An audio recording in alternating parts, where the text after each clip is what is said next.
बिस्मिल्लाहिर्रहमानिर्रहीम। प्यारे भाइयों और मुअज़्ज़िज़ सामीन कराम, आज हम आपको एक अहम मसला बताने जा रहे हैं।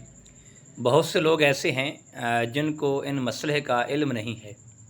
लोग पूछते हैं कि मोहतरम, सजदे में इस्तग़फ़ार किया जा सकता है, दुरूद पाक पढ़ा जा सकता है, इस बारे कोई रहनुमाई फ़रमाएँ।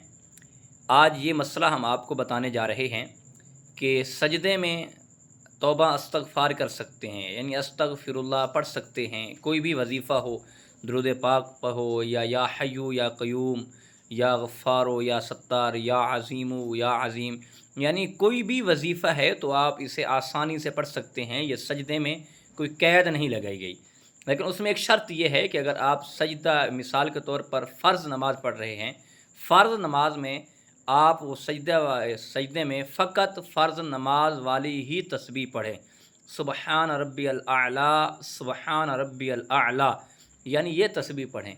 बाकी आप सजदे की सूरत में, यानी सजदे में गिर कर रब की बारगाह में दुआ भी कर सकते हैं, इस्तग़फ़ार भी कर सकते हैं। और किसी किस्म का कोई मसला है वो आप सजदे, मिसाल के तौर पर दुआ मांग सकते हैं या इस्तग़फ़ार कर सकते हैं। और एक और साहब ने सवाल किया है कि मोहतरम, सजदा तिलावत कुरान पाक जो है और इसका सलाम फेरना लाजमी है, या अगर ना फेरें तो इस बारे शरई हुक्म क्या है। देखें, सबसे पहली बात तो ये है, सजदा तिलावत कुरान पाक जो है उसकी हम नियत ये करेंगे, बैठे हैं ना कुरान पाक की हमने तिलावत की है और तिलावत करते हुए सजदे वाली आयत आ गई है, तो हम उसी वक्त कुरान पाक को बंद कर दें और कुरान पाक को साइड पे रख के हम ये सजदा तिलावत कुरान पाक कह के अल्लाहु अकबर कह के सजदे में जा सकते हैं।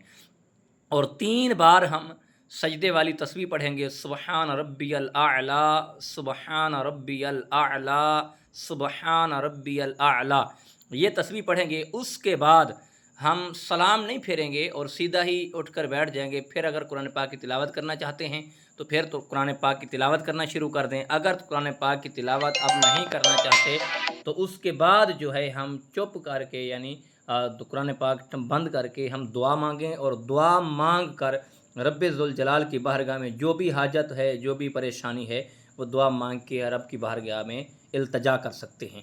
लेकिन अर्ज़ यही है कि सजदा तिलावत कुरान पाक का जो मसला है वो आपने सामने रखा है, तो वो यही बात है कि आप सलाम नहीं फेरेंगे, और सलाम फेरना ये शरई हुक्म भी नहीं है।